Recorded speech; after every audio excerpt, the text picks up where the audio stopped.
So in our second chapter here on attributions, we want to look at how we explain our own behavior.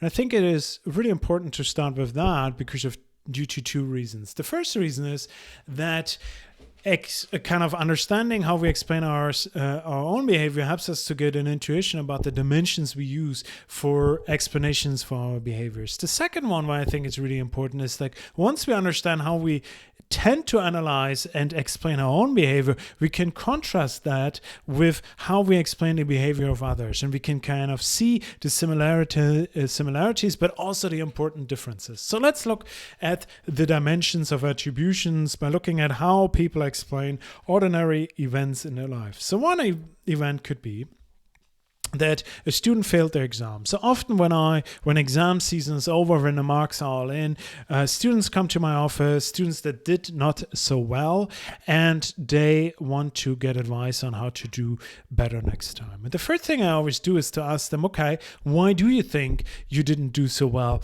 on your exam? What do you think was the reason for that? So there are basically two larger categories in which the explanations fall. One is something along those lines of, I'm not sure. I couldn't really motivate myself this time. It was just a really stressful situation.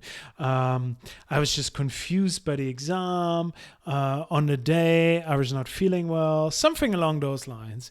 And then there's a more varying group of explanations where students say something along those lines of, well, I don't think I'm intelligent enough. I don't think I have the ability for social or for psychology in general. I might not be intelligent enough. I'm too stupid. Okay. You can immediately feel that there's the same event, somebody failed, but two different explanations, right? Which kind of reflect on very different ways of perceiving themselves and the world and their own future. And that's why we think explanations of our own behavior and the behavior of other people are so interesting and so important, because they have these immediate implications for our psychology. So let's see how psychologists try to kind of categorize different types of explanations, okay? There are two or three systems you can see, but they have a large overlap in their dimensions. Here's one from Weiner on achievement motivation or achievement, and he distinguished, just as Haider did in the first video, there's a difference between internal and external, person versus situation. So is the locus something internal or something external? Was it me that caused the failure, or was it something about the situation that caused that failure? There's something else, there's the second dimension, there's stability. Is it stable or unstable, right? Is this something, the situation might be just especially stressful because of several coincidences that all fall into the same week that made that week very stressful? Or is it something about the situation? So that would be something unstable. Something stable would be, well, I have to work so much in order to sustain myself, and that's not likely to change anywhere soon. So the situation is difficult, but it's also not going to change. So that would be something external, unstable, right? And then the third one is whether you can control it or not. So let's say somebody says like, I'm stupid, right? That suggests that this person has not very much control over their own intelligence. Hence, there's something that's stable, uncontrollable, and internal. And that kind of guides us to the next slide, where we kind of look at the different ways of how people can explain kind of examples to give you a little bit of a better feeling for these different dimensions and how they relate to the things people say. So here we only have stuff that has an internal focus, so everything that's in the person that could be controllable and stable. There is something, I just can't really motivate myself for a long time. I never could motivate myself for exams. I have to learn that. So that seems something that you can control, how you motivate yourself, but it's also something that seems to be stable, that is going on now for quite a while. Uncontrollable would be, just as I mentioned beforehand, something like intelligence, aptitude. So there's little you can do about it, you might feel, and so hence it's uncontrollable, but it's also something that will persist over time. The more unstable ones could be that you just lack lack a certain skill or knowledge, right? Something where it's like, oh, I was surprised that we had to do this in the exam, hence I didn't know it, but next time I will know it. Or you could say something like that's uncontrollable but unstable. It's like health on a day. I just was feeling really bad that day of the exam. This is also, it's uncontrollable, but it's obviously also not that bad, because this will not likely persist for your next exam. And then we have the external dimensions, so everything that's related to the situation. Here you can have something where they're controllable and stable, something where it's like, okay, I failed because I'm not sure why instructor bias or favoritism is controllable, but let's say you can choose your instructor, and it's like, I should have chosen somebody else. I should have chosen a different course, a different module within psychology. But then you can say, like, maybe the whole degree is just too difficult for me. So there's something uncontrollable yet stable, and I can't really do anything about the overall degree of difficulty of the psychology degree, right? Something unstable might be, okay, this time I didn't have the help of friends. I forgot to ask them. I should have asked them to kind of help me prepare for that exam. Or you can have something where it's just pure chance. It's like, oh, there was just bad luck. There was this exam, and I prepared 17 out of 20 topics and 3 not. And in the exam, all the 3 that I didn't prepare came about. So now we can kind of look at the first consequence and kind of why people were so interested in the consequences of or into attribution, that's the consequences. And here we talk about emotions. It's become really obvious, right? If you kind of think about it, if you explain it, for instance, as something like with uncontrollable and stable and internal, right? So intelligence. This will make you really feel upset or blue, right? You might even feel depressed. There's like, I failed the exam because I am so stupid. There's nothing I can do about it, and I don't have any control about it, and it will persist over time, right? A very different emotion based on and the motivation you will have after that failure. Or you can say something like, oh, it was kind of chance, right? It was just bad luck. Or there could be something where you say like, okay, you might just feel a little bit angry, or you might feel like, well, the instructor really didn't favor me, and hence you will experience anger. Okay, same event, failed my exam, 2 different sets of explanations, 2 vastly different psychological implications. On the one hand, right, for emotions, what we are focusing on here, then we have depression versus anger, or sadness versus anger, right? And then in the next chapter, we look at the implications for motivation. But let's focus a little bit longer on emotions for now.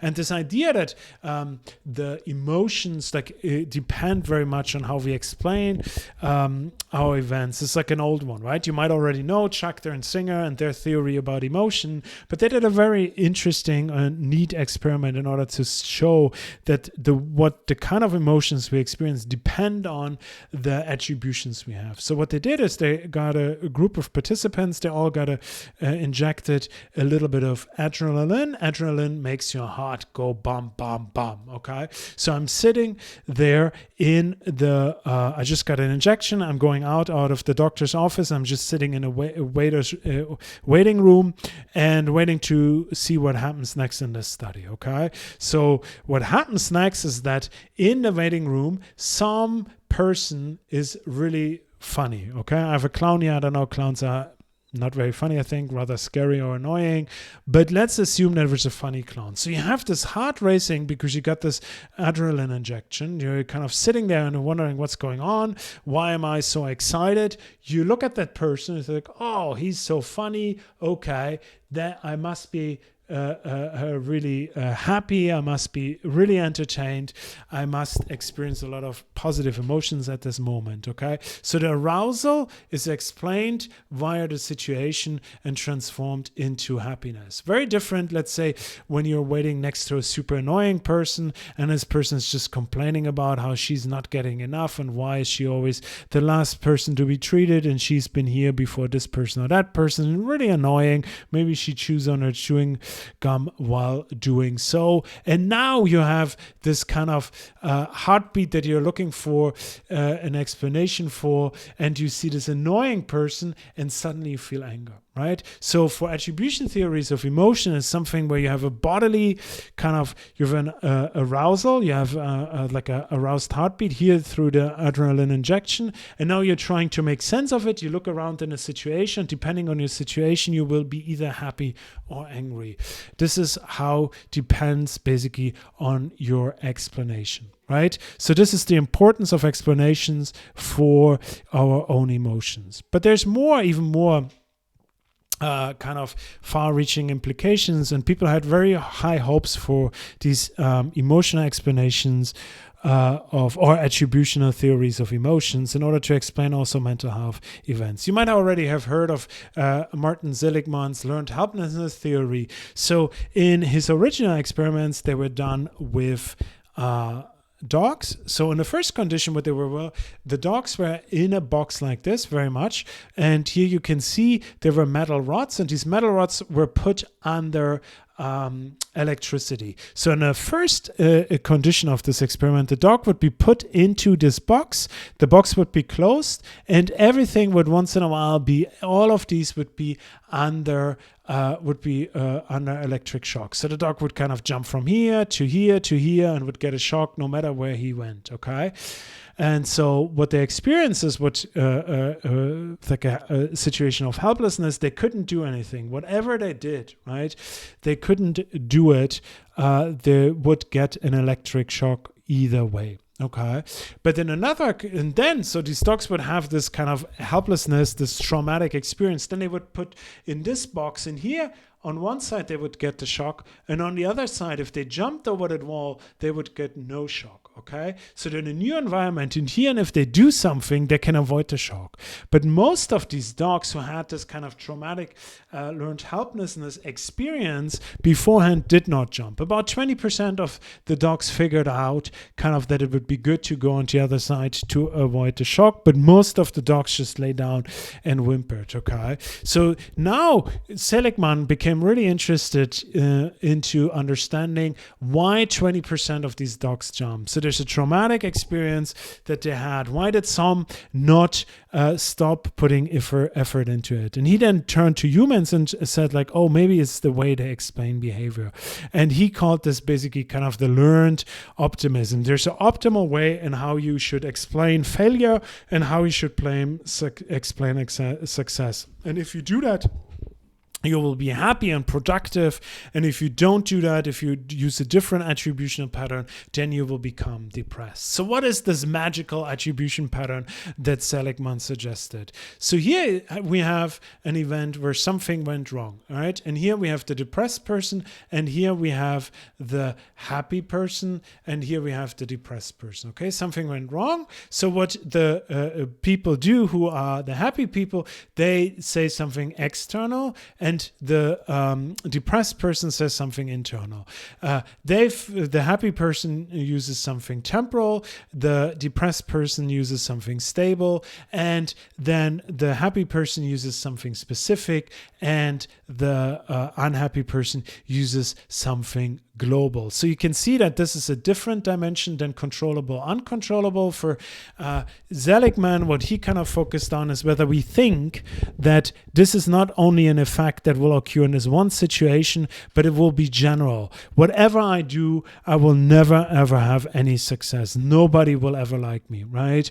I'm not a likable person. So something internal, stable, global, that is the pattern for the depressed person, whereas the non-depressed person has what's often called the self-serving attributional bias. They say like, oh, something went wrong, wasn't my fault, that was a stupid exam. Or they don't like me, well, this is just because they had a bad day. Has nothing to do with me. It's something specific, something that will pass, and that is unrelated to the situation. Now, if something good happens, Seligman suggests we should switch basically the sides, okay? The happy person now says, oh, it is because something good happened. I had success here because I'm so intelligent, okay? Or I'm so likable, or I'm always lucky. Okay, something internal, stable, global. Whereas the depressed person, what they do is basically they now explain success with something external, temporal, and specific. It was just good luck on this day, right? It was just this day. I was just lucky to have this one exam that I'm good at with this one question that I prepared. And maybe but this will never, so many good positive coincidences will never occur again. Okay. So when something good happens, Seligman said what we should do is we should basically take it internal, stable, and global. And when something bad happens, we should do something external, temporal, and specific. And that's the pattern of the learned optimist, of the successful person, right? And if we can learn this kind of self-serving bias, then we will be happy and productive, okay? And that's often called the learned helplessness theory of depression, which was then kind of further developed by Abramson and Teasdale together with Martin Seligman and became very influential.